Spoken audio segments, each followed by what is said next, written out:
Bonsoir tout le monde, Bonsoir.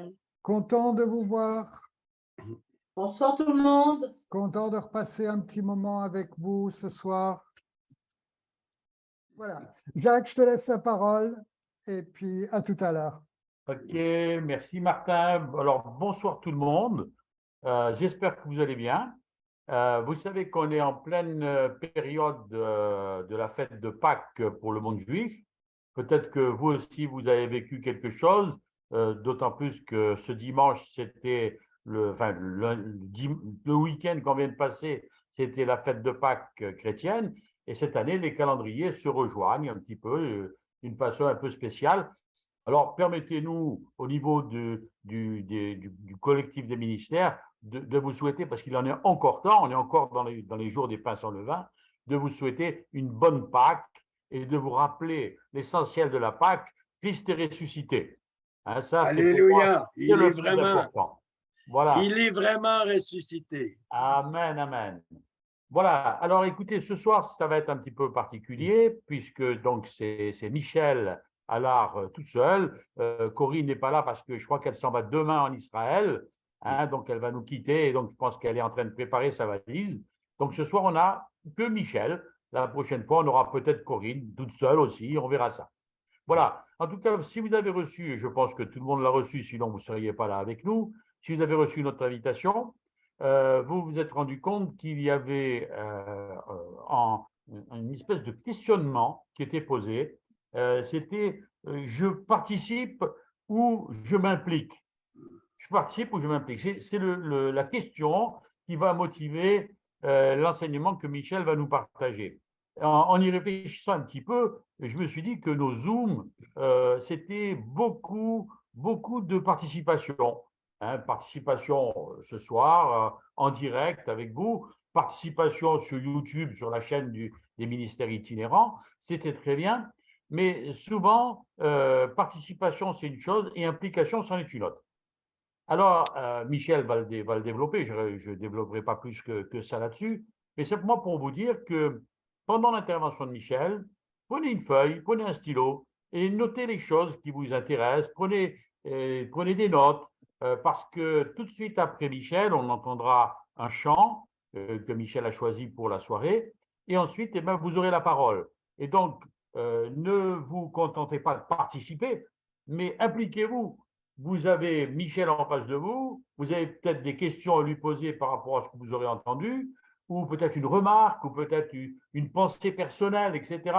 N'hésitez pas, moi je serai là comme modérateur, et puis pour vous laisser la parole et intervenir sur le sujet je participe ou je m'implique. Michel, pour l'instant, c'est à toi. Tu prends le temps qu'il te faudra pour nous faire entrer un peu dans le mystère de ce questionnement. À toi, Michel. Amen. Ben, bonsoir tout le monde. Très heureux d'être avec vous. Merci d'être là. C'est toujours agréable quand on peut s'adresser à des gens, même si c'est à travers un ordinateur. Mais merci d'être là. Je voudrais déjà tout de suite au début vraiment prier que le Saint-Esprit, à travers ce qu'il a déposé dans mon cœur, à vous partager ce soir, que vous puissiez vraiment discerner entre l'accusation et la conviction. Si au travers des propos, à travers des versets qui sont partagés, vous vous sentez accusé, condamné, sachez que ce n'est pas le Saint-Esprit, c'est le diable, c'est lui l'accusateur des frères. Le Saint-Esprit, lui, il veut nous convaincre. Il veut nous amener plus loin dans notre marche avec Dieu, dans notre sanctification, dans notre engagement, etc. Donc, soyez assurés ce soir que le Saint-Esprit veut nous parler, moi inclus. Et c'est à nous maintenant de faire en sorte qu'on ne laissera pas l'accusateur venir nous accuser, mais qu'on va plutôt autoriser le Saint-Esprit à nous convaincre. Est-ce que vous êtes d'accord avec ça? Amen, le laisser nous convaincre. Alors, j'avais comme thème, je participe ou je m'implique. En bon québécois, on dit ça comme ça. Jacques, il l'a dit en meilleur français, lui, mais je participe ou je m'implique. Parce que trop souvent de fois, on voit des gens qui vont, oui, ça m'intéresse, oui, je peux le faire, oui, j'adhère, mais leur engagement ne va pas plus loin qu'une bonne intention, une participation, et peut-être que tu es juste appelé à ça. Mais il y en a d'autres, et si c'est ton cas, qui sont appelés à aller plus loin. À ce moment-là, je crois que le Saint-Esprit veut ce soir nous révéler et nous donner la conviction au plus profond de notre cœur. Ce que j'ai demandé, que j'avais donné à Martin, c'est dans Matthieu, au chapitre 16 et au verset 24. Alors, écoutez bien, dans Matthieu 16, 24, alors Jésus dit à ses disciples, « Si quelqu'un veut venir après moi, qu'il renonce à lui-même, qu'il se charge de sa croix et qu'il me suive. » Alors, je vous pose la question ce soir. Selon vous, quelle est la première condition pour suivre Jésus? Il dit, si quelqu'un veut venir après moi, qu'il renonce à lui-même, qu'il se charge de sa croix et qu'il me suive. Alors, on constate que la première condition pour suivre le Seigneur, c'est celui qui veut me suivre. C'est notre volonté. Est-ce que je veux vraiment, vraiment vivre la vie que le Seigneur veut que je vive? Est-ce que je veux vraiment le suivre, peu importe l'endroit où il me conduira, ou si je préfère juste être un adhérent et suivre la foule et entendre à l'occasion les enseignements de Jésus ou ce qu'il me demanderait peut-être d'accomplir pour le royaume de Dieu. Est-ce que je veux le suivre? Est-ce que c'est au plus profond de mon être un désir qui est ancré là, où je désire le suivre? Et si ce désir est là, et j'en doute pas qu'il est dans le cœur de plusieurs, il dit que celui qui veut me suivre, qu'il renonce à lui-même. C'est-à-dire qu'à partir du moment où tu veux suivre Jésus, ça veut dire que c'est lui maintenant qui devient le maître de ta vie. C'est lui qui va devenir ton maître. On parle de disciple de Jésus. La définition d'un disciple, c'est quelqu'un qui se discipline à être comme son maître. Donc, qui dit discipline, dit volonté, dit détermination, dit effort, dit persévérance, etc., etc. Donc, c'est plus que juste une volonté de dire oui, je veux le suivre. Là, je suis dans un engagement où je suis même prêt à renoncer à moi-même pour faire ce que lui va me demander de faire, pour faire la volonté de mon Père. Jésus est l'exemple suprême. Il dit, je ne suis pas venu ici pour faire ma volonté, mais celle de mon Père qui est dans les cieux.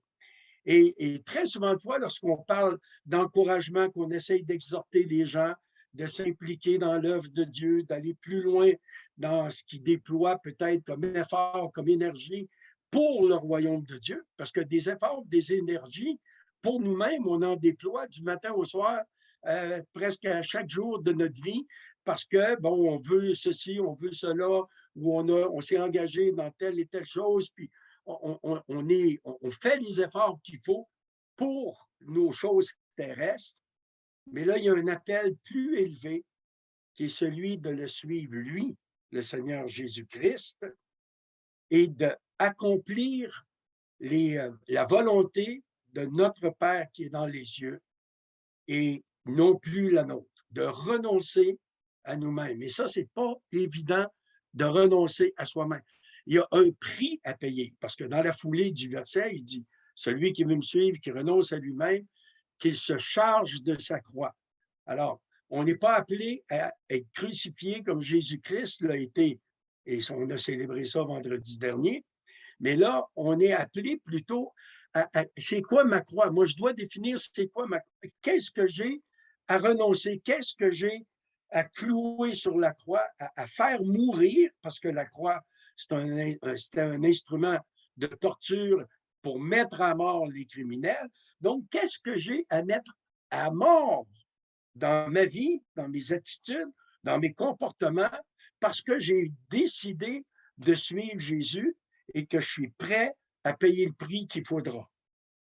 Et là, c'est la question. Et c'est là que beaucoup prennent un autre chemin parce qu'ils se rendent compte que, ben oui, il y a des sacrifices à faire, il y a un prix à payer, c'est pas toujours évident, surtout quand le Saint-Esprit te montre des choses auxquelles tu es attaché, des traditions, des coutumes ou des habitudes ou des choses que tu fais depuis des années et ça fait partie de ton identité, ça fait partie de toi-même.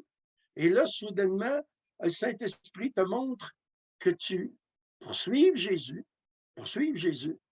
tu dois renoncer à ces choses, mourir à toi-même, mourir à tes désirs, à tes pensées, à tes aspirations, à ta volonté pour le suivre lui, pour le suivre lui.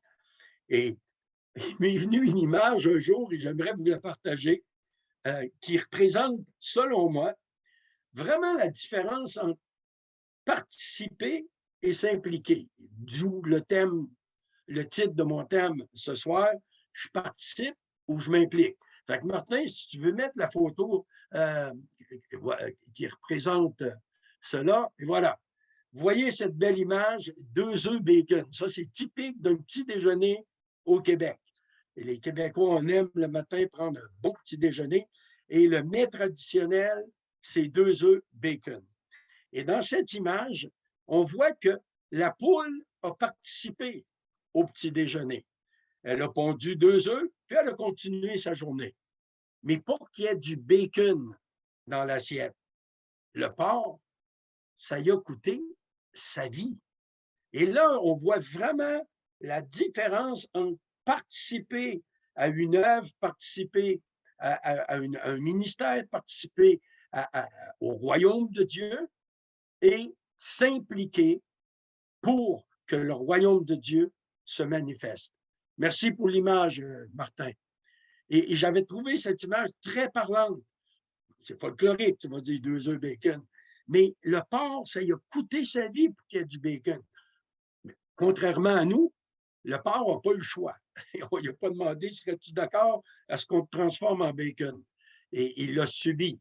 Mais contrairement à nous, Dieu, il dit, est-ce que toi, tu veux me suivre?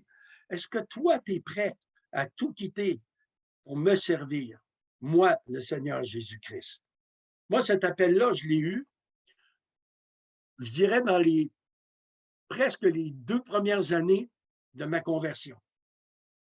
J'étais au culte un dimanche, il y avait un évangéliste de passage qui est venu prêcher sur l'engagement et sur la nouvelle vie en Jésus-Christ et que c'était la vie la plus extraordinaire qui était donnée à quelqu'un de pouvoir vivre et que tout le reste, les choses du monde, comme dira Paul, j'ai considéré tous mes diplômes, tous mes accomplissements du passé, tous mes dons, tous mes talents, je les ai considérés comme de la boue comparé à l'excellence de servir Christ, d'être appelé enfant de Dieu, d'être appelé serviteur de Dieu et de consacrer ma vie à ce que le royaume de Dieu puisse se manifester à travers moi pour toucher les miens d'abord, hein, Jérusalem, la Samarie, en Judée, la Samarie, les extrémités du monde, mais commencer par est-ce que moi, personnellement, cette rencontre avec le Christ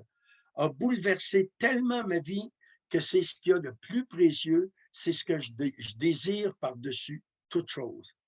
Et si c'est ce qu'on désire par-dessus toute chose, eh bien, il y aura un engagement à prendre. Et au cours de ce culte où cet évangéliste avait développé justement le sujet de la différence dans l'implication et que ça valait le coût de payer le prix que ça demandait et le plus grand prix qu'on a à payer, nous, c'est pas de mourir à la croix, il y a un seul sauveur, Jésus-Christ de Nazareth. Nous, le prix qu'on a payé, c'est de mourir à nous-mêmes, de mourir à soi-même, à nos aspirations, à nos désirs, à notre volonté pour faire la volonté de notre Père qui est dans les cieux. Et il a cité à un moment donné, dans Ésaïe 6, où Dieu il cherche, puis il dit, mais qui enverrai-je? Qui enverrai-je? Et Ésaïe, il dit, ben, me voici, Seigneur, envoie-moi et fais-moi ce que tu veux. Et moi, comme jeune converti, dans ce zèle du premier amour, parce que je ne sais pas pour vous, bien-aimés, mais Dieu a tellement fait pour moi. Le jour où je l'ai invoqué et je lui ai donné ma vie, ma vie a complètement été transformée. Je ne suis pas le même homme que je suis aujourd'hui que j'étais 40 ans passés. Je ne suis pas rendu à la perfection de Christ, loin de là, et plusieurs pourraient vous le témoigner et vous l'attester. Mais il a changé ma vie. Et il m'a donné les véritables valeurs de la vie. Il m'a donné un sens à ma vie. Et j'ai découvert que ce que lui me proposait, ce que lui voulait faire de ma vie, les sentiers dans lesquels il voulait m'appeler à marcher, mais étaient incomparables au meilleur que le monde pouvait m'offrir. Vous savez, dans notre premier amour de cette nouvelle conversion, tu viens de te convertir, tu viens d'avoir la révélation que Jésus-Christ est le Fils de Dieu, il est mort pour toi et il t'a pardonné tous tes péchés, tu es complètement lavé de toutes tes souillures de ta vie passée, tu es réconcilié avec Dieu parce qu'il t'a pardonné tes fautes et il t'a adopté dans sa famille, tu es devenu enfant de Dieu. Je ne sais pas pour vous, bien-aimés, mais c'est la chose la plus extraordinaire qui s'est produite dans ma vie et qui, jusqu'à aujourd'hui, m'aide encore à travers les épreuves, les difficultés, me rappeler que oui, il y a des épreuves, des difficultés, il y a ci, il y a ça, mais je suis enfant de Dieu. J'ai Dieu qui est avec moi et si Dieu est avec moi, qui sera contre moi? Et donc, je me rappellerai ce dimanche matin-là, dans ma foi nouvelle, dans cette nouvelle découverte que j'avais, que Christ n'était pas une religion, mais réellement le Fils de Dieu et que je pouvais être en relation personnelle avec Dieu et qu'il m'aimait tel que j'étais et qu'il avait formé sur moi des projets de paix, non de malheur, pour me donner un avenir plein d'espérance. Eh bien, quand l'évangéliste a fait un appel à la fin, qui, comme Ésaïe aujourd'hui, veut répondre à l'appel alors que Dieu cherche encore et il dit, qui enverrai-je? Si tu veux suivre le Seigneur aujourd'hui, lève ta main et dis-lui, me voici, envoie-moi. Et moi, dans ce zèle de nouveaux croyants, j'ai levé la main et j'ai dit, Seigneur, me voici, envoie-moi si jamais je peux être utile pour ton royaume. Si jamais, pauvre pécheur que j'étais et avec tout le mal que j'ai pu faire dans le passé, si je peux être utile pour ton royaume, Seigneur, me voici, envoie-moi. Et 8 ans plus tard, alors que Dieu, par les principes de la parole de Dieu, m'avait fait prospérer à tous les égards comme prospérait l'état de mon âme, c'est ce que la parole de Dieu nous dit, eh bien, je pourrais dire pas au sommet, mais en pleine réussite professionnelle et autres, Dieu me dit maintenant, te rappelles-tu, 8 ans en arrière, il y a eu un appel pour dire qui enverrai-je? Et toi, tu as levé la main et tu as dit, me voici, envoie-moi. Et Dieu, il dit, ben maintenant, c'est le temps de l'appel. J'ai besoin de toi. Est-ce que tu es prêt à tout quitter pour me suivre? Ah! J'ai dit, Seigneur, pourquoi tu ne m'as pas appelé quand je venais de faire faillite puis je n'avais plus rien?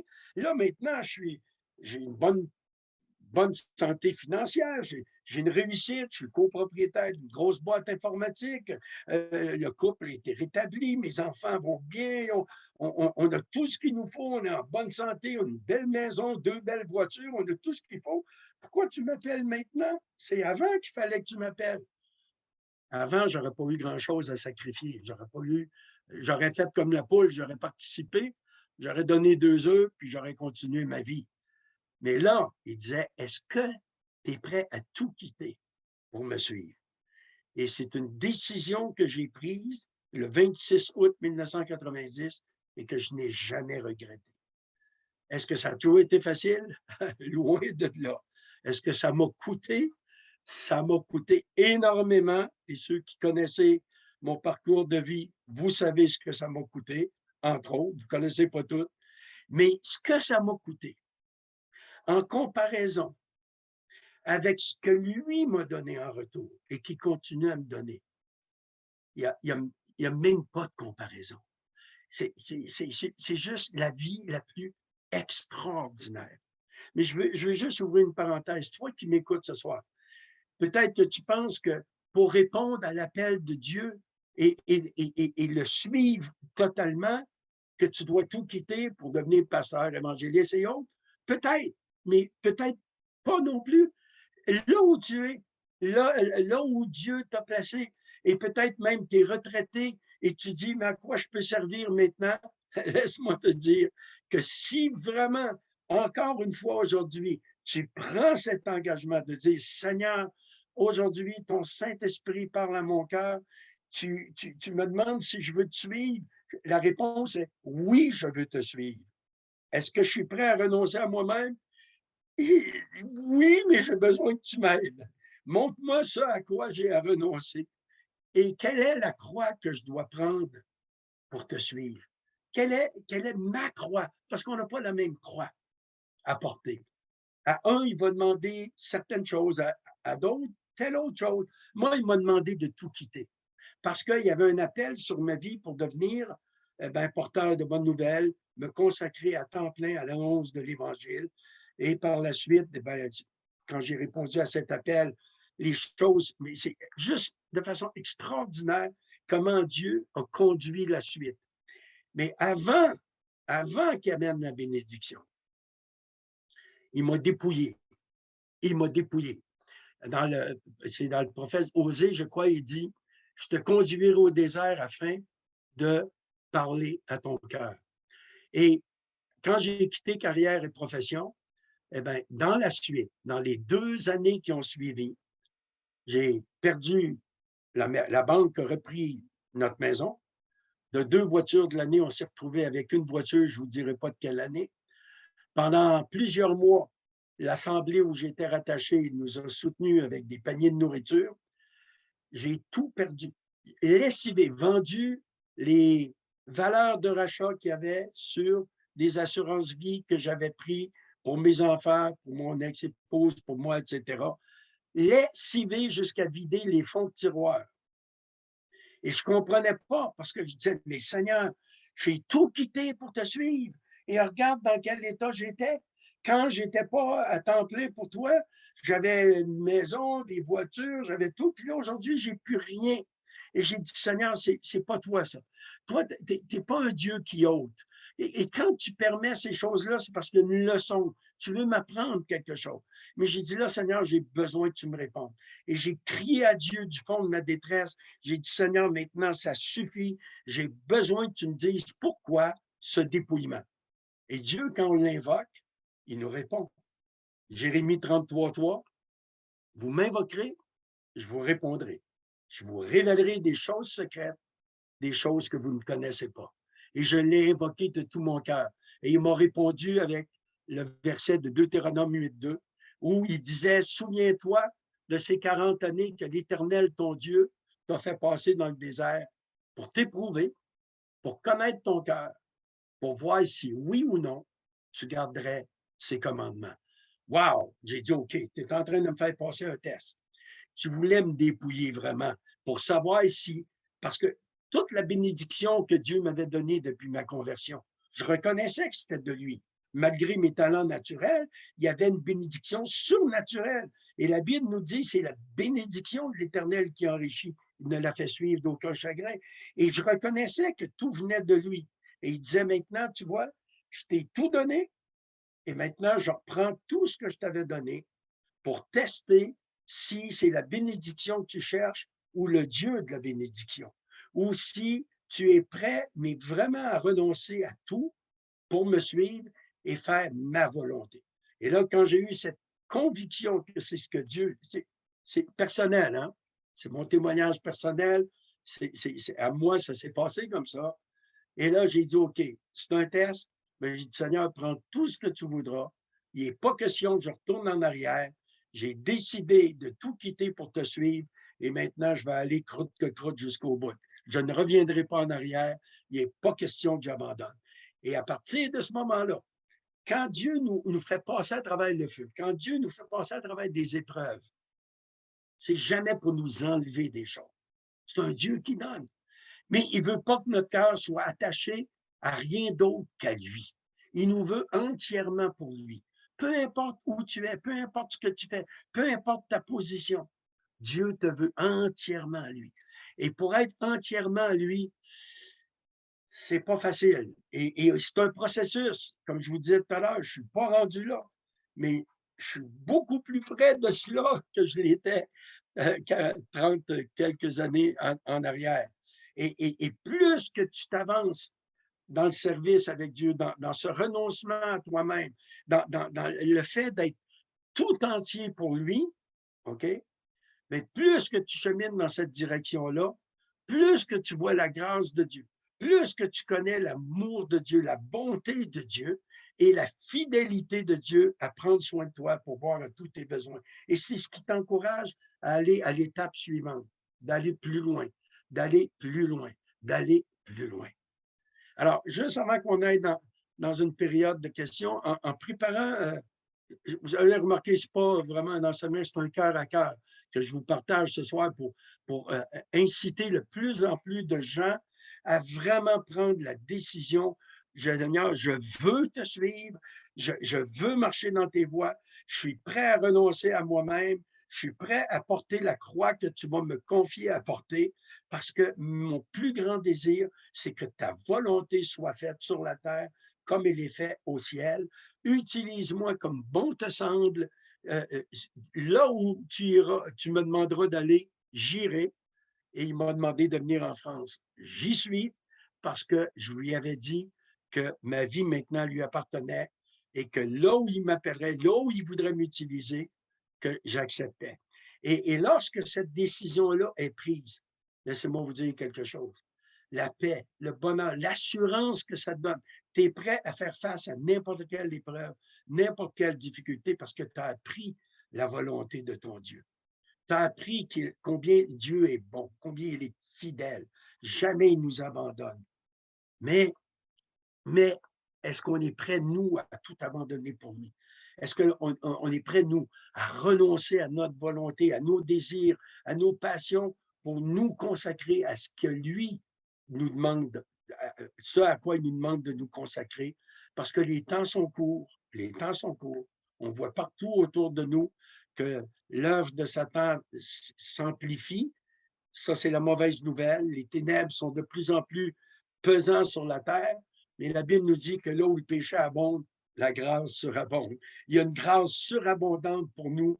Plus les taux se resserrent, plus on va pouvoir accueillir des fruits de personnes qui sont dans les ténèbres et pouvoir leur partager le bonheur et la joie d'être dans le royaume de Dieu. Mais je reviens à ce que je disais en préparant ce partage. Soudainement, je ne comprenais pas pourquoi il m'envoie dans Acte 5 et je vais le lire avec vous. C'est une histoire que tout le monde connaît, mais je ne l'avais pas compris de cette façon-là. C'est l'histoire d'Ananias et Saphira. Et qu'est-ce qui est arrivé avec Ananias et Saphira? Eh bien, ils se sont convertis. Ils ont compris le plan du salut suite à la prédication de l'apôtre Pierre à la Pentecôte, hein, quand il y a eu 3000 âmes qui sont convertis. Eh bien, j'imagine qu'ils faisaient partie des 3000. Et on lit qu'au verset 1 de Acte 5, mais un homme nommé Ananias, avec Saphira, sa femme, vendit une propriété et retint une partie du prix. Sa femme le sachant, puis il apporta le reste et le déposa aux pieds des apôtres. Pierre lui dit, Ananias, pourquoi Satan a-t-il rempli ton cœur au point que tu montes au Saint-Esprit et que tu aies retenu une partie du prix du champ? S'il n'eût pas été vendu, ne te restait-il pas? Et après qu'il a été vendu, le prix n'était-il pas à ta disposition? Comment as-tu pu mettre en ton cœur un pareil dessein? Ce n'est pas à des hommes que tu as menti, mais à Dieu. Ananias, entendant ces paroles, tomba et expira. Une grande crainte saisit tous les auditeurs. Et là, je dis, mais pourquoi, Seigneur, tu me donnes ce passage-là à lire par rapport au thème que je vais développer ce soir? Je participe ou je m'implique. Ananias et Saphira ont eu à cœur de participer à l'œuvre que les apôtres, à l'engagement, à l'établissement, la première église de Jérusalem et ce nouveau mouvement du christianisme qui prenait naissance. Ils avaient un terrain, une maison, ils l'ont vendu, c'était leur choix, ils ont voulu participer, mais leur cœur n'était pas entier à Dieu. Leur cœur n'était pas entier. Dieu n'aime pas d'un cœur partagé. Il aurait pu tout garder ou il aurait pu dire, ben écoute, on l'a vendu à tel prix, mais on a à cœur de donner juste ce montant-là. Et puis c'était OK. C'était OK. Mais parce qu'ils avaient un cœur partagé, ils faisaient semblant d'eux, mais leur cœur n'était pas entier pour Dieu. Ils ont caché, puis ils ont gardé une partie. Ils ont menti aux apôtres. Et Pierre leur dira, mais ce n'est pas à un homme que vous avez menti, c'est à Dieu. Et bien aimé aussi, on ne peut pas mentir à Dieu. Donc Dieu, il veut que notre cœur soit entier. Lorsqu'on dit à Dieu, je veux te servir, je veux te suivre. Oui, je suis prêt à renoncer à moi-même. Et tout ce qui m'appartient, de toute façon, ça vient de toi. Je te le donne. C'est à toi, Seigneur. Faisant ce que tu voudras. Eh bien là, la bénédiction vient. On ne le fait pas dans cette optique-là, mais on comprend à travers les Écritures, à travers les vécus, les expériences, que Dieu, il veut notre cœur entièrement à lui. Alors ce soir, je ne sais pas où vous en êtes, je ne sais pas dans quelle situation vous vous trouvez. C'était juste, il y avait ce désir dans mon cœur parce que je regarde partout autour de moi des gens découragés, des gens désespérés, des gens déprimés parce qu'ils se disent, mais c'est où qu'on va? Regarde, on appelle le mal bien, on appelle le bien mal. Ces histoires de transgenres, la guerre en Ukraine, les menaces de ceci, l'inflation. Mais comment on va s'en sortir? Il y a un découragement. Mais nous, on a la bonne nouvelle de l'Évangile de Jésus-Christ. Et Romains 10 dira, mais comment vont-ils croire s'il n'y a pas personne? S'il n'y a pas personne qui leur en parle? Et comment quelqu'un va y en parler si personne n'est envoyé? Et donc, Dieu cherche encore aujourd'hui, 2000 ans plus tard, plus que ça, parce que c'était du temps d'Ésaïe, des hommes et des femmes qui vont dire, Seigneur, je veux te suivre. Mais c'est un acte de ma volonté. Et je suis prêt à renoncer à ma timidité, aux démons qui vont dire, ah, ils vont penser quoi si je leur témoigne? Et mon amour pour toi doit surpasser tout ce qui pourrait m'affecter, moi, ma réputation, le rejet peut-être de mes proches parce que j'annonce l'Évangile ou je leur témoigne et malgré qu'ils refusent, je continue à persévérer, à leur témoigner, à leur parler de l'amour de Dieu et que Dieu les aime et que Dieu veut pas qu'ils périssent. Il veut pas que le méchant périsse, mais qu'il change de voie et qu'il y ait un zèle accru dans nos cœurs. C'est ça l'objectif que je voulais partager. Vraiment, le fond de mon cœur ce soir, à travers tout ce que j'avais préparé à vous partager, c'est que ce cœur pour Dieu, pour les perdus. Parce que si on a le cœur de Dieu dans notre cœur, on va avoir un cœur pour les perdus. On n'aura pas honte de l'Évangile. On n'aura pas honte de témoigner dans notre voisinage. Même si on se moque de nous, même si on nous rejette, même si on nous tourne le dos, parce qu'il nous traite de trop zélés, etc. J'aime mieux avoir trop de zèle que pas assez. Et vraiment, je prie ce soir que vraiment le Saint-Esprit puisse venir dans nos cœurs, nous donner l'urgence du moment. Il y a eu un temps où c'était des années, la dispensation de la grâce, et on est encore sous la grâce. Et cette grâce est encore disponible pour quiconque invoquera le nom du Seigneur Jésus-Christ. Et Dieu cherche encore aujourd'hui des hommes et des femmes qui ne feront aucun cas de leur vie, comme Paul le dit. Je ne fais aucun cas de ma vie comme si elle m'était importante, mais je cours vers le but afin de remporter la couronne de justice qui est réservée. J'ai mené le bon combat, j'ai gardé la foi jusqu'au bout. Et son zèle devrait nous inspirer aujourd'hui. Et surtout en ce mardi qui suit la Pâque, où Christ, lui, il a payé le prix pour que nous, aujourd'hui, nous soyons appelés enfants de Dieu. Il a fallu que Jésus-Christ donne sa vie. Amen. Martin, tu veux mettre le chant et après, ben, Jacques, tu prendras la parole.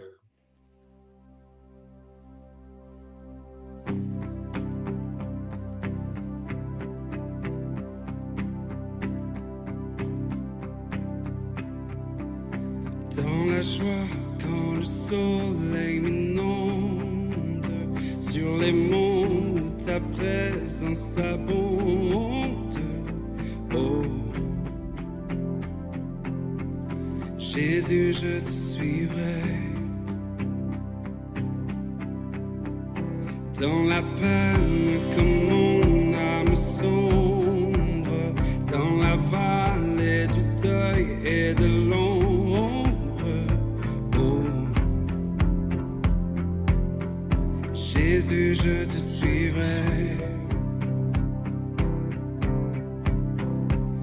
Car tu es mort pour moi. Je vivrai pour toi. Tu t'es offert sans rien garder. Tu as souffert pour me sauver. Jésus, je te suivrai. Je t'aimerai plus que la vie, te servirai malgré la vie. Oh, Jésus, je te suivrai. Confiant quand la foi est profonde, dans le doute quand ma paix semble fondre. Oh, Jésus, je te suivrai. Car tu es mort pour moi.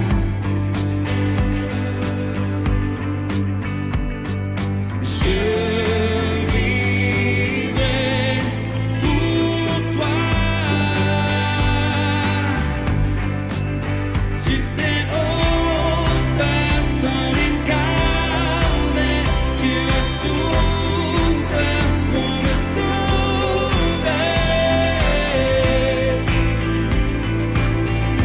Jésus, je te suivrai.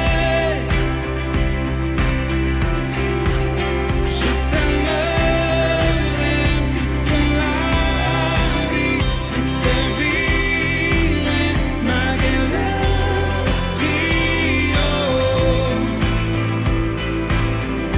Jésus, je te suivrai.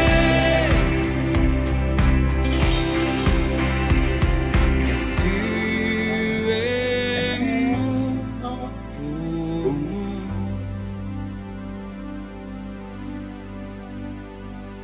Je vivrai pour toi. Car tu es mort pour moi. Je vivrai pour toi. Je vivrai pour toi. Tu t'es offert sans rien garder.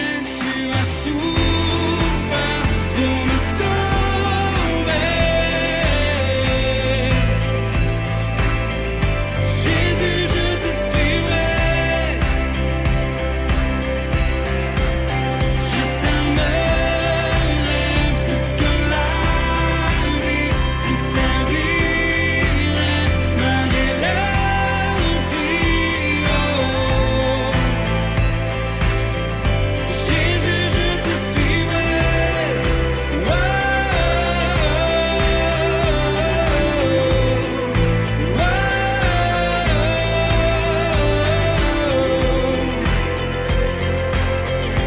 Jésus, je te suivrai.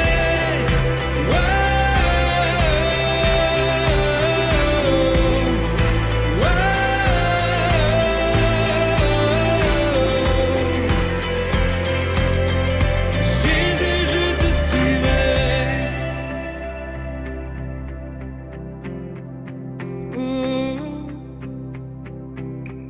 Jésus, je te suivrai. Mon Dieu, oh, Jésus, je te suivrai.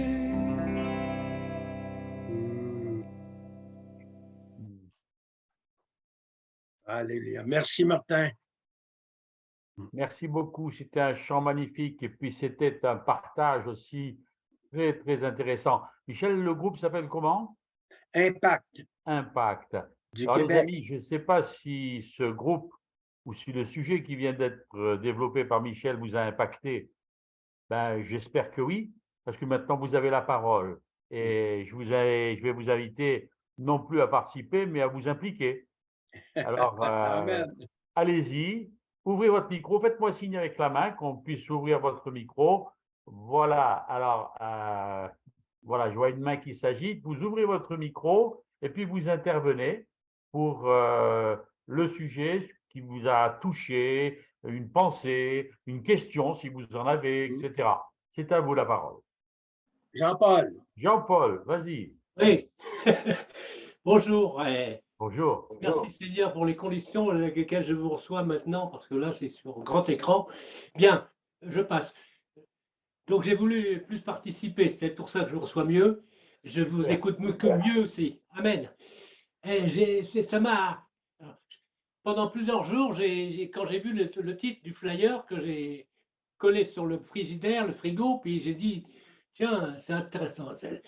Il m'a semblé particulièrement intéressant pour moi, ce thème, participer ou impacter. Ah, et tout de suite est venue cette expression participe passé. Ah, parce qu'en fait, ça veut dire quoi, participer? Participer, c'est participer. On a une pétition à signer, on peut signer, telle et telle autre personne participe, ils signent et ils auront l'honneur d'être affichés lorsqu'on publiera la partition. Ils ont participé, ils auraient fait quelque chose. Puis après, mais une fois que c'est affiché et tout, c'est une œuvre du passé. Quelles sont les conséquences? Quel est l'impact?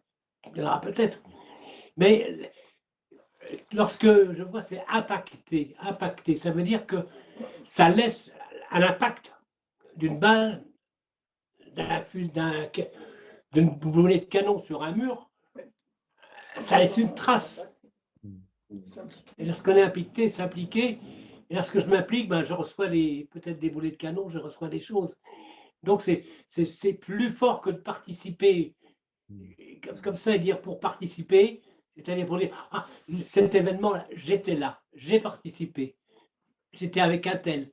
Mais s'impliquer, c'est oui, j'ai fait ça, j'ai pas eu peur, je me suis avancé, je suis allé plus loin, peu importe, mais je sais que pour le Seigneur, même si ce n'est pas pour le Seigneur, lorsque je fais une action positive, je sais qu'à la longue, c'est le Seigneur qui conduit cela. Donc, il y a un prix à payer. Il y a un prix à payer. Voilà. Il y a le prix, comme tu le disais tout à l'heure. C'est ça, pas avoir peur. Merci. Merci voilà. beaucoup. On va dire encore plein de choses, mais bon. Vas-y, Jean-Paul, vas-y, continue. Continue, Jean-Paul. Parce que là, j'avoue que depuis quelques temps, justement, participer, s'impliquer, ça veut dire, ben, je m'implique dans une démarche ces derniers jours-ci, puisque le Seigneur permet que je suis réveillé de bonne heure. Je sais pourquoi. Quand le Seigneur me réveille, c'est qu'il a des choses à me dire. Et là, j'ai beaucoup d'examens médicaux à faire, des trucs, pas d'une gravité énorme, mais notamment pour le laboratoire, le sommeil, il y a un tas de choses. Et je prépare un tas de choses comme ça. On a changé de médecin, là. Il veut nous faire un tas de choses. Bon, c'est gênant, mais on doit l'honorer. C'est une façon de participer. Mais aussi, dans les œuvres de l'Église aussi. Et je dois dire que là, le Seigneur a voulu me montrer à travers les événements médicaux que je dois trancher dans les choses, renoncer à certaines choses, comme Michel le disait tout à l'heure, mais dans le domaine pratique. De façon, les poissons que je prends, pour être clair, changer mon hygiène de vie, la mauvaise façon de vivre, peut-être, quand il est dit dans l'Écriture. Je ne vais peut-être pas jusque-là, mais adapter ces boissons, faire du sport, faire un peu de certaines choses pour que m'impliquer des choses dont je n'ai pas l'habitude de faire et qui me coûtent au début, parce que forcément, je dois monter un chemin et tout, mais parce que le médecin, ils m'ont dit que j'en avais besoin, mais le Seigneur me montre les besoins. Et pourquoi? Parce qu'il me dit qu'un effort, lorsque nous commençons un effort, et commençons vers le Seigneur, ça devient dur au départ. Ça devient dur. Ça peut être un châtiment du Seigneur, mais après, l'exercice est profitable. Et s'engager, c'est c'est s'exercer, c'est-à-dire que apprendre du jour qui nous fait avancer pour travailler mieux le lendemain, etc., etc. Est-ce que participer, comme je le disais, ben oui, on a eu le nom sur une action, on est allé défiler pour parce qu'il y avait un problème écologique quelque part, on l'a fait, voilà. Oui, ben j'ai participé là, mais bon, qu'est-ce qu'il en reste là? Voilà, Merci, donc en Jean-Paul. gros, Merci, Jean-Paul. Michel, justement, Jean-Paul est en train de nous parler d'implication dans le monde, hein, les manifestations, etc. Il y a un auteur français qui s'appelle Albert Camus qui a écrit L'homme révolté. Est-ce que quand on se révolte, on s'implique? Est-ce que le fait de s'impliquer nécessite nécessairement des actions fortes? Non, c'est un prix que toi, tu as payé. Ce n'est pas par rapport au monde. Hein? Moi, c'est vraiment par rapport au royaume de Dieu.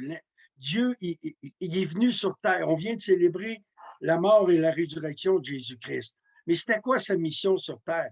C'est Dieu qui est venu pour nous sauver.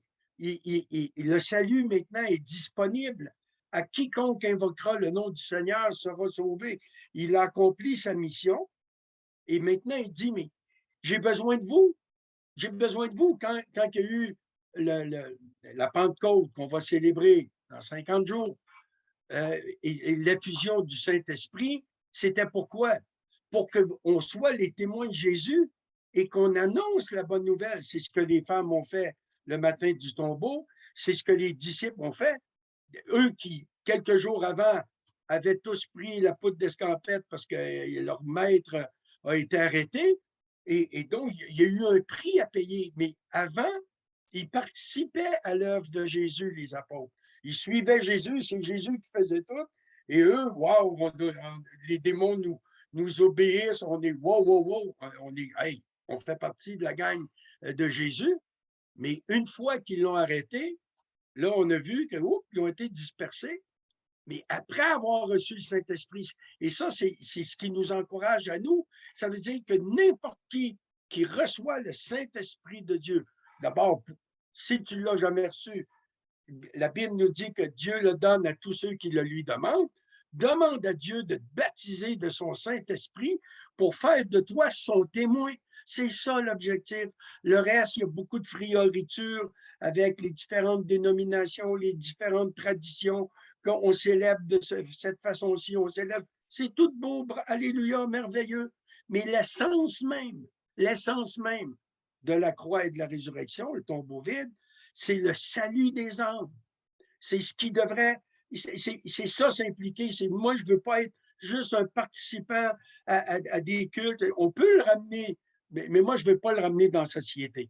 Déjà, juste dans ton assemblée, pour ceux qui font partie de l'assemblée, est-ce que tu es un participant de l'assemblée ou tu t'impliques? Et parler avec les pasteurs. Un des plus gros problèmes des pasteurs aujourd'hui, c'est qu'il n'y a personne qui veut s'impliquer.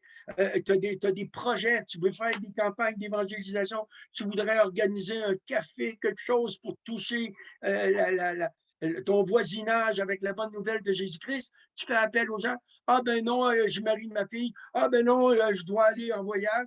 Ils ont toutes les excuses, comme la Bible nous le montre. Il y a un prix à payer. Ça veut dire que tu renonces. Oui, j'avais prévu ça, mais ça, je le mets en priorité. Le royaume de Dieu doit être ma priorité. S'il y a quelque chose dans l'assemblée, le pauvre pasteur qui veut faire, qui a une mission, qui a la passion pour le salut des âmes, qui veut organiser quoi, et combien d'entre eux se retrouvent seuls, parce que les gens, ils aiment bien participer à des belles rencontres d'église, bon groupe de louanges, la petite agape après, le petit café avant. Alléluia, mais je ne suis pas contre ça. Mais ça, c'est que participer. Il ne faut pas que tu t'arrêtes à ça. Il faut que tu ailles plus loin.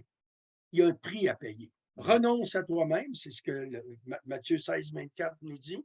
On est appelé à renoncer à nous-mêmes. Est-ce qu'il y a le proverbe 11:30 qui dit « Le sage s'empare des âmes ». Est-ce qu'on a à cœur le salut de notre famille, de nos voisins, de gens qu'on rencontre, la caissière, là, le distributeur? Est-ce que c'est ça qui nous anime? Ou si on est toujours centré sur nous-mêmes, à vouloir que Dieu nous donne, qui rencontre nos besoins à nous, OK. Mais Dieu, il dit, est-ce que toi, tu es prêt à rencontrer mes besoins à moi? Et j'ai besoin de toi. Et mon besoin à toi, c'est le salut des âmes. Va leur dire que je les aime. En fait, tu es en train de nous dire que si la participation, c'est le dimanche matin, l'implication, c'est tous les jours de la semaine. C'est absolument, c'est une vie, c'est pas une fois par semaine.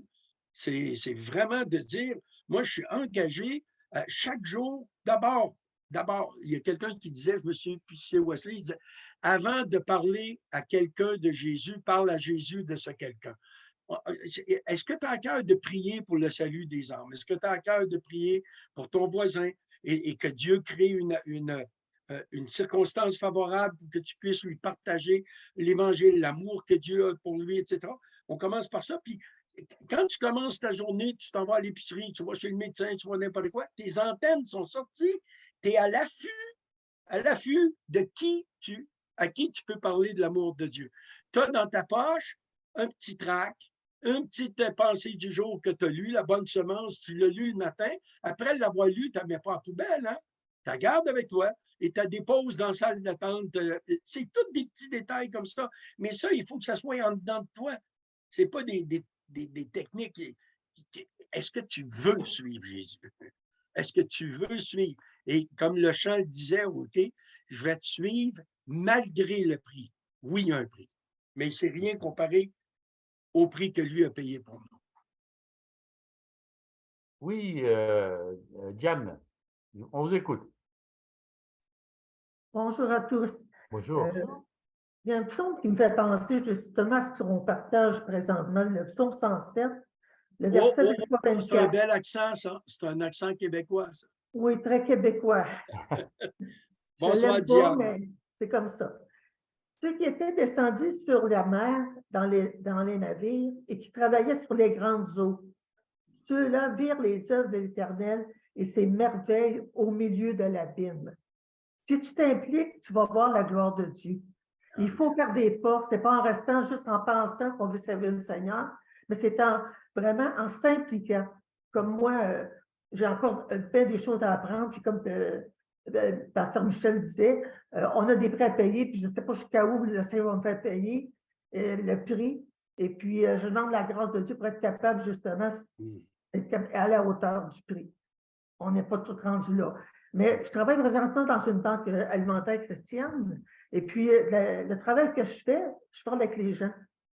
Et puis, ils rouvrent leur cœur, tout ça. Je les encourage, je prie. Et souvent, ce qui arrive, c'est qu'il y en a qui sont malades. Il y avait une madame, elle était tellement maigre, elle était malade, elle avait le cancer, elle était très avancée en cancer.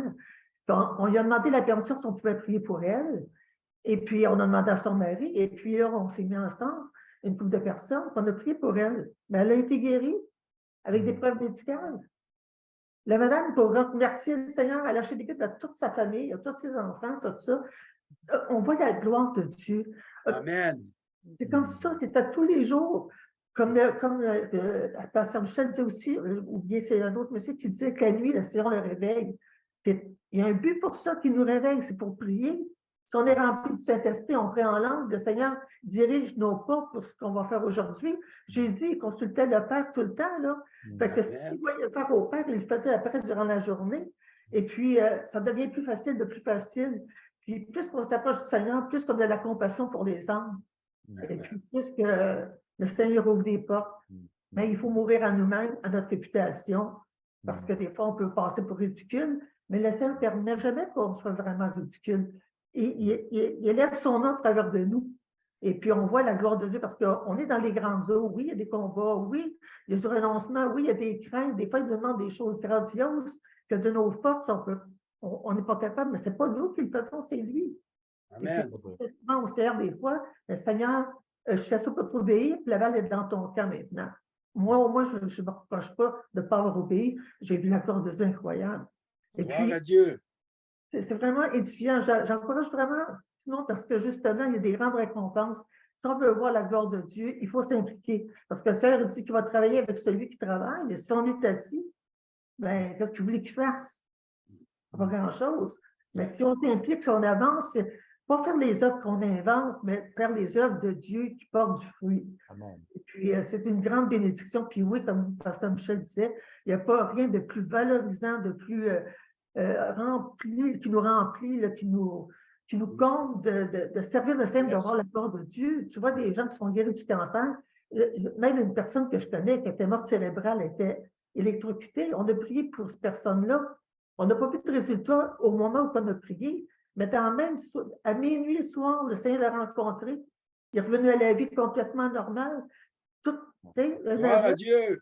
tous Ouais. les soirs, on a prié pour un aveugle. L'aveugle, elle a été guérie 10 minutes après, on est parlé. On n'est même pas là. Le Seigneur a agi lui-même. Il rencontre les Amen. personnes. C'est de lui faire confiance. Puis, moi, je suis toujours Seigneur, la balle est dans ton temps, on le fait par amour. Puis c'est très rare que quand on a la compassion de Dieu, là.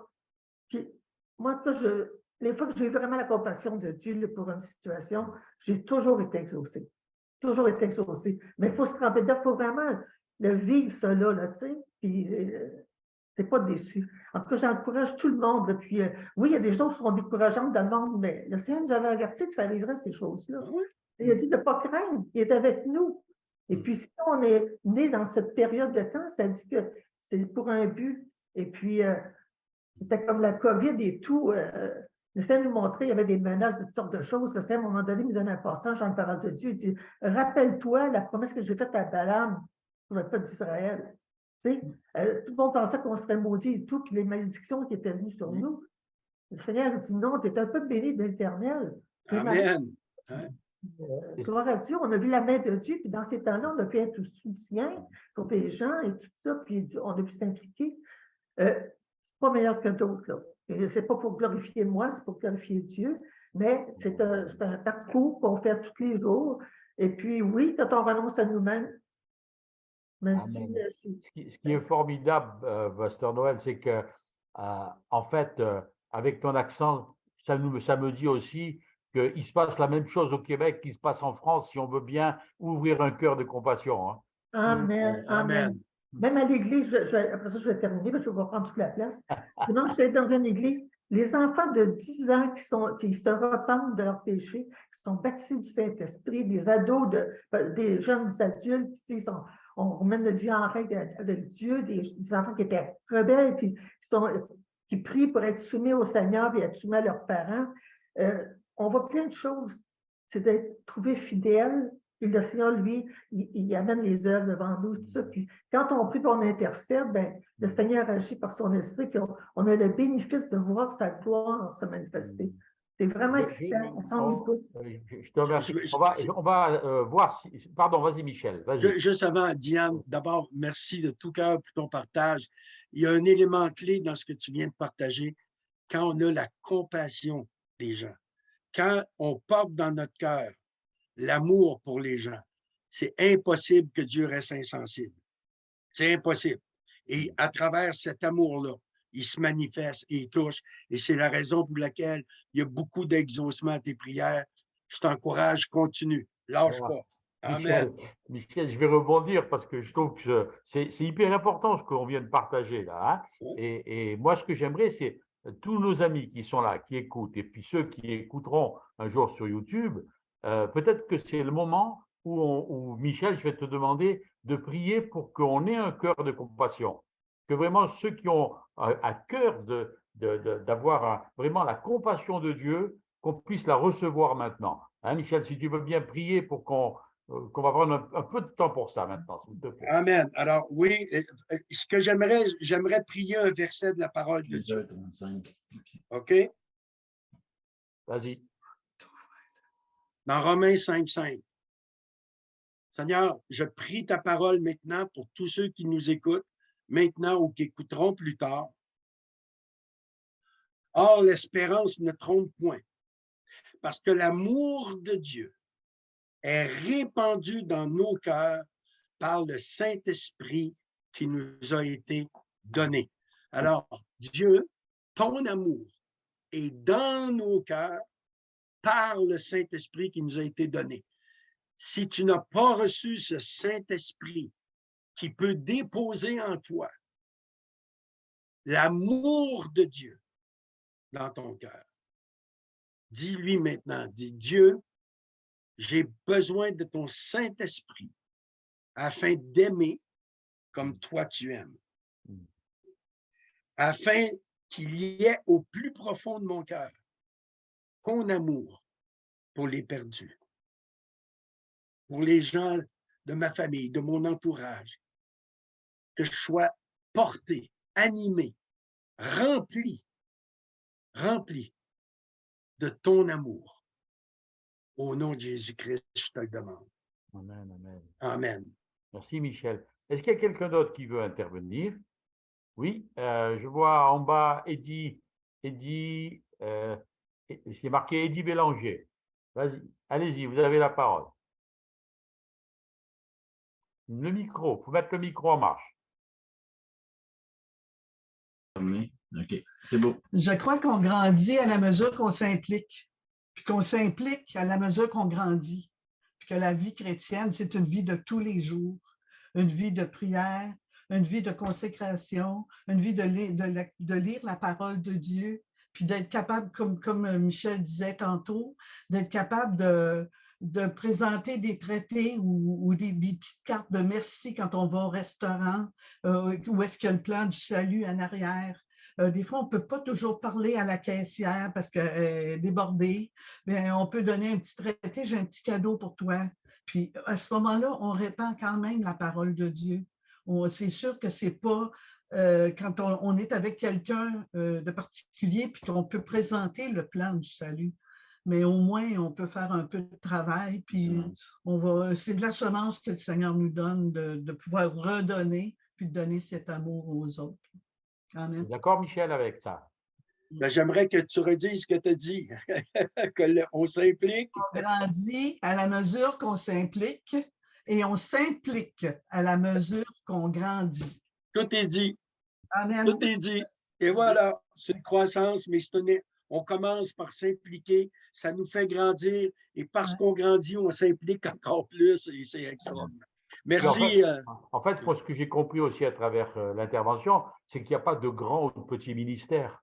Ce n'est pas parce qu'on est sur une estrade avec des milliers de personnes qu'on est plus important que la personne qui va donner un traité à la caissière. Absolument. Amen. Mam, vous vouliez intervenir? Oui, oui. Alors moi, ce que je voudrais dire, c'est merci aux deux personnes qui sont intervenues, la personne avant et la personne là, parce que justement, j'avais dans mon cœur justement ce que j'avais demandé à Dieu, parce que nous, on est une très, très grande famille et on a beaucoup de familles, de cousins, de cousines et d'amis aussi autour de nous. Et c'est vrai que ma prière ce matin, c'était justement, Seigneur, donne-moi la passion des âmes. Mets dans mon cœur cette compassion pour tous les âmes, pour tous ceux qui se perdent, qui ont besoin de toi. Et qu'on ne perde pas l'occasion à chaque fois qu'on a ce petit temps de pouvoir proclamer, de pouvoir parler de lui, de pouvoir dire une bonne parole, d'être compatissant, d'entourer la personne, d'être avec elle, de lui montrer cet amour justement que Jésus avait et qu'on voudrait justement transporter, qu'on transporte avec nous, j'ai envie de dire, mais aussi qu'on voudrait émaner de cet amour. Et je disais justement, Seigneur, c'est vrai, comme le frère disait, on regarde autour de nous, quel découragement, il se passe plein de choses. Mais j'ai envie de dire, mais Seigneur nous dit, ne promène pas des regards inquiets, regarde à moi et essaye d'aller au-delà, de dire, ben voilà, Seigneur, tu vis en moi, je vis en toi. Et je veux paraître justement apporter ce que toi tu as apporté quand tu étais dans ce monde, parce qu'il y a eu la résurrection, Jésus est ressuscité, Jésus est mort pour nous sur la croix, il est ressuscité, et pendant ces 3 années, qu'est-ce qu'il nous a donné? Et je regardais, je réfléchissais, je disais, mais Seigneur, tu nous as apporté tellement d'amour, tu nous as apporté tellement, tu guérissais les malades, tu es venu sans aucun jugement pour nous donner ce que le Père t'avait transmis, pour nous transmettre, pour nous donner ton sacrifice à la croix, pour souffrir pour nous, par tes meurtrissures. Tu nous guéris encore aujourd'hui. Et Seigneur, tu as tellement donné, tellement donné. Ben, je veux dire, regarder à lui et dire, bah, Seigneur, je veux être comme toi, je veux être ton exemple, je veux vraiment te sentir en moi et pouvoir marcher et dire, bah, voilà, j'apporte quelque chose de bon et aimer les gens comme il les aimait. Et ça, c'est pas facile tous les jours, parce qu'on travaille notre mauvaise humeur, on travaille plein de choses et dire, bah, Seigneur, dépouille-moi de tout ce que j'ai, de tout ce qui va pas et fais de moi cette personne que qui te ressemble en fait, qui veut être comme toi et c'est d'autant plus que, même la nuit, bah, Seigneur, si tu as besoin de moi, réveille-moi et je veux intercéder, je veux être là. Parce que des fois, on se sent inutile, on se sent parce qu'on fait là comme là, moi, je suis assez isolée et on s'est réunis en petit comité avec des sœurs et on essaye on prie, on intercède, on prie pour les malades et on essaie de prier les uns pour les autres et d'aider les autres, d'aider l'un, d'aider l'autre et d'avoir d'apporter bah, ne serait-ce qu'un peu de notre temps, un peu d'encouragement, de prière, de compassion. Et déjà, c'est voilà, on fait. J'ai dit, Seigneur, il n'y a rien, mais je veux faire quand même. Je veux avancer. Amen. Je veux donner. Je veux donner ce que tu me donnes, ce que j'ai moi de toi, parce que moi, ça m'arrive de me réveiller la nuit et de me dire, waouh, je pars dans la prière et dire, Seigneur, je suis dans la joie parce que tu es là, parce que tu m'entoures, parce que je te sens à côté de moi. Et je veux transmettre ça, je veux montrer que Dieu est vivant. Il est vivant. Et ça me touche beaucoup. En tout cas, le message des deux sœurs, ça me parlait parce que c'est exactement ce que je pensais ce matin et ce que je Amen. pensais ces derniers temps. Et je me dis que oui, vraiment, même si on est seul, eh ben, Seigneur, il peut faire de nous des porteurs de bonnes nouvelles, des porteurs Amen. voilà, de petits bouts de bonheur comme ça. Voilà, on n'est pas inutile. Et des fois, on a tendance, comme moi dans mon cas, j'ai tendance à me sentir inutile. J'ai tendance à dire, bah maintenant, voilà, Seigneur, je suis arrivée à un temps où, mais non, non. Même si il y a des soucis de santé, il y a vraiment, voilà, je dis pas que ça se déchaîne pas, ça se déchaîne, mais je veux aller avec toi, Seigneur, tu es là, je suis pas tout seul, je suis pas tout seul et je regarde à toi et je sais que tu es là. Et j'ai bien aimé, ne reprends même pas ces regards inquiets, regarde à moi, je suis là, je suis Amen. à tes Ouais, côtés. c'est ça. Je trouvais Amen. ça merveilleux. Super, merci beaucoup. Merci C'est beaucoup. très encourageante. Il y a un proverbe 31, verset 8, qui dit « Ouvre ta bouche, même pour ceux qui ne peuvent pas parler ». On est Voilà, appelé à parler, on est appelé même à voilà, c'est intervenir ça. auprès Et des C'est ce autres. que je voulais dire. Voilà, c'est ça. Amen. Merci beaucoup. Merci, merci à Est-ce vous. qu'il y a quelqu'un qui veut intervenir encore?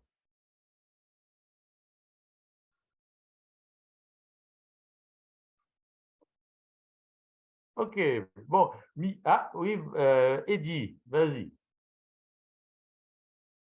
Ouvre ton micro, s'il te plaît. Vas-y. Merci beaucoup, en fait, pour chacun de ceux qui sont à l'écoute et qui ont à cœur de présenter ce travail merveilleux. Je veux remercier toute l'équipe aussi, chacun de vous. Ce que je voulais vous partager, c'est que je suis à la retraite présentement. Et puis l'autre jour, j'étais au bureau d'emploi, même si j'étais à la retraite. Et puis celui qui m'a reçu, il s'appelait Jésus. Il m'a dit, j'ai un emploi pour toi. Ah, je suis là pour ça. Il dit, je m'en fais de toi un ouvrier de paix et un bâtisseur d'amour. Puis là, je travaille pour ça aujourd'hui, puis je vous le partage parce que être un ouvrier de paix et un bâtisseur d'amour, c'est extraordinaire. J'aime son emploi, puis j'espère qu'il ne me mettra pas sur le chômage. Il n'y a pas de chômage dans ce boulot. C'est ça que je dois vous partager parce que à chaque fois que je présente la parole du Seigneur, j'ai tellement de joie, je fais deux choses en même temps. Je ris puis je pleure. Puis c'est merveilleux de voir comment est-ce que l'Esprit nous utilise, chacun de nous. Puis c'est vrai, comme Michel dit, de ne pas mépriser les petits commencements.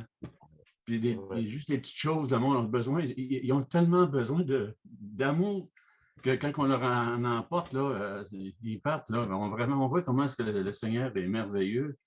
Parce que c'est ça qu'il veut qu'on fasse, qu'on partage l'amour qu'il a mis en nous. Puis on en a amplement. La moisson est blanche. Puis on n'est pas les sauveurs, on est appelés à semer, mais il faut semer. Merci de C'est votre... ça, s'impliquer. C'est vraiment, il y a un engagement, je renonce à moi-même. Je suis beaucoup plus préoccupé par le royaume de Dieu que par mon propre royaume à moi. Oui. Merci, merci du partage. Il y a deux mots qui commencent par R. Il y a royaume et retraite. Lequel on choisit? Amen. Michel, j'aimerais juste, non pas te poser une question, mais te dire un petit truc là, que, en réfléchissant à ce que tu as partagé, une chose qui m'est venue, bon, pour ceux qui me connaissent, j'aime beaucoup parler autour de l'hébreu, mais cette fois-ci, je vais parler un tout petit peu sur le grec. Le mot s'impliquer en grec, c'est le mot empléko. Et il a deux sens. C'est s'impliquer déjà, s'engager, etc., mais aussi ne pas s'embarrasser. Et c'est intéressant parce que ça rejoint ce que tu as dit tout à l'heure dans 2 Timothée 2,4, quand il est écrit « Il n'est pas de soldat qui s'embarrasse des affaires de la vie s'il veut plaire à celui qui l'a enrôlé », derrière le mot qui s'embarrasse, c'est le même mot que s'impliquer. Donc, gloire à Dieu. Hein? Si tu t'impliques, tu ne t'embarrasses pas des choses de la vie. Amen. Ben, merci Jacques de partager ça parce qu'une image qui me venait aussi, c'est parce qu'il y a eu un terrible, une avalanche en Haute-Savoie hier où il y a 6 personnes qui ont trouvé la mort. Et quand tu penses à l'escalade en montagne, au début, au camp de base, tu as beaucoup de matériel. Tu as plein de choses dans tes préparatifs, tu as tout mis ça là. Mais plus tu montes en ascension, plus tu es obligé de te débarrasser. Il ne faut pas que tu t'embarrasses des choses inutiles parce que tu ne te rendras pas au sommet. Et le parallèle que le Saint-Esprit me montrait, c'est qu'il y a eu un temps, cette dispensation de la grâce avant le COVID, où on avait l'impression que tout irait bien tout le temps. On était bénis, on faisait des beaux voyages, on avait des bonnes réunions, c'était juste merveilleux. On était au camp de base. Mais là, c'est comme si maintenant, il dit, ami, monte plus haut. Parce que là, les temps sont courts. Maintenant, là, débarrasse-toi de tout ce qui peut te ralentir, tout ce qui peut t'empêcher. Donc, renonce à toi-même, tu vois. Et c'est très intéressant ce que tu dis par rapport au grec, que le même mot impliqué veut dire de ne pas s'embarrasser aussi de certaines choses. Donc, s'impliquer, renoncer à soi-même, ça veut dire débarrasse-toi de ce qui te ralentit. C'est vrai. Merci, Jacques. Julia a quelque chose. Vas-y, Julia. Oui, j'avais juste cette réflexion par rapport au témoignage que Michel il a donné au début, en étant jeune homme où il voulait servir Dieu et qu'il construisait des projets. Et je pensais à ce verset qui dit « Fais de l'Éternel tes délices et il te donnera ce que ton cœur désire. » Et quand j'étais plus jeune, j'ai souvent regardé ce verset en disant « Oh, mais c'est un peu bizarre ça ». De se dire, mais tiens, si on aime Dieu, il nous donnera ce que notre cœur désire. Mais en fait, on ne sait pas ce qu'un cœur veut vraiment. Et que si on fait de l'Éternel notre délice et notre priorité et qu'on s'implique tellement, eh bien, Dieu, il nous donnera une vie passionnant, c'est ça ce que Michel il disait, passionnant, intéressant, au-delà de ce que nos propres désirs, il nous aurait amené à vivre. Je ne sais pas si j'arrive bien à expliquer ce que je veux dire. C'est que on a des projets, on a des choses qu'on aimerait faire, mais ça nous coûte quelque part de se dire, mais tiens, je ne vais pas poursuivre ces choses-là, mais je vais simplement faire de l'Éternel mon délice totalement, de chercher sa volonté et de faire des œuvres qui me montrent, qui soient en évidence pour le glorifier. Je fais en fait des choix. Et dans ces choix, eh bien, en abondant les choses qu'on aimerait que Dieu nous donne dans ce verset. Mais en fait, ce qu'il nous donne, parce qu'on fait de l'Éternel notre délice, est au-dessus de ce qu'on aurait pu imaginer ou demander.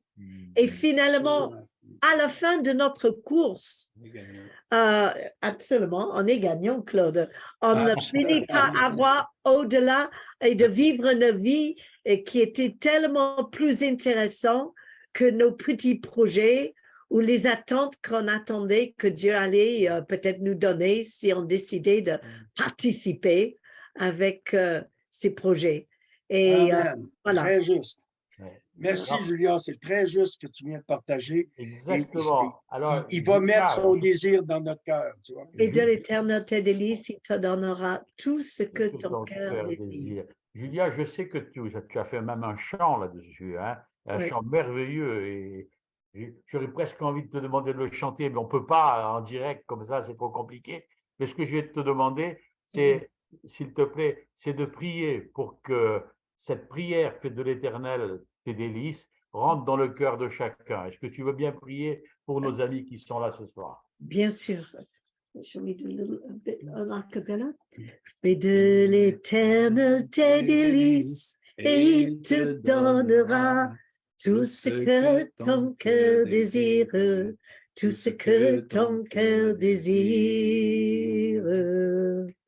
Espère en l'éternel et garde ses voies, mets en lui ta confiance et il agira. Seigneur, je prie que tu nous aides, Seigneur, à lâcher des choses inutiles, des attentes inutiles, que tu nous permets, Seigneur, de remplir nos projets de vie, nos attentes avec tes projets, parce qu'on sera toujours gagnant. Je prie pour chacun ici qui nous suit ce soir et ceux qui vont écouter cette Zoom, Seigneur. Je prie que tu combles leur cœur de bienfaits parce que ils vont s'intégrer à ta volonté. Ils vont pas simplement participer, mais ils vont s'appliquer, ils vont donner leur vie, ils vont abandonner peut-être leurs projets et leurs biens pour te suivre.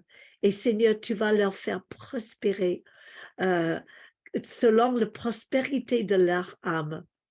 Merci Seigneur parce que tu fais de nous des vainqueurs. Gloire à ton nom, Jésus. Amen. Merci.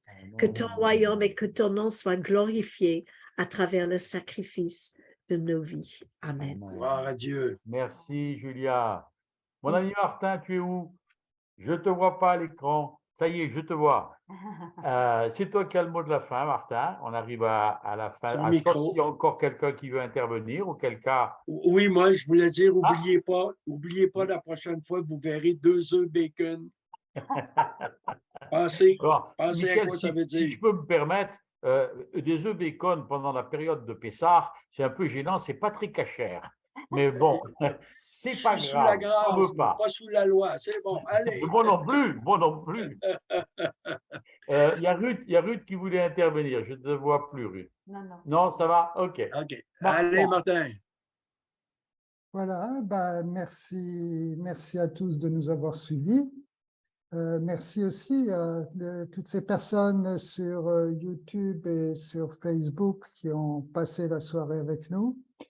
J'espère que techniquement, ça a été à la hauteur et que vous avez eu une bonne technique pour suivre tout ça. En tout cas, merci beaucoup, Michel. Merci à ceux qui sont intervenus.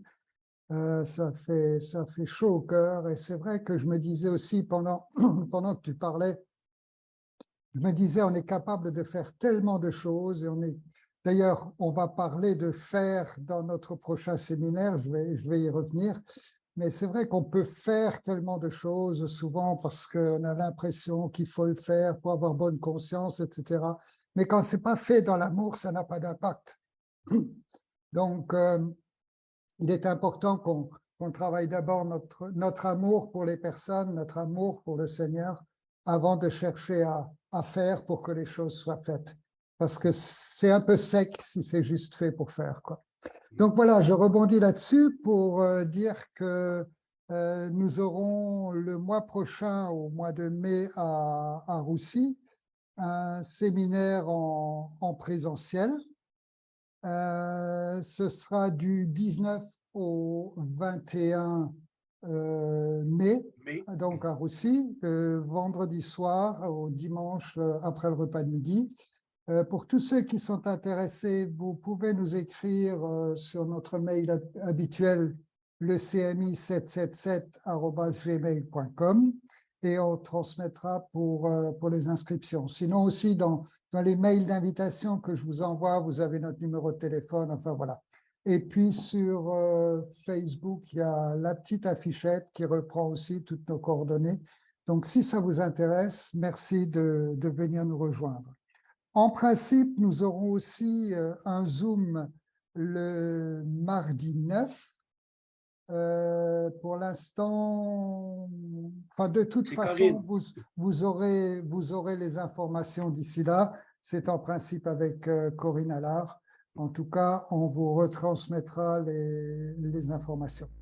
Voilà, je quitte nos amis sur les réseaux sociaux. Et puis, en ce qui nous concerne, on va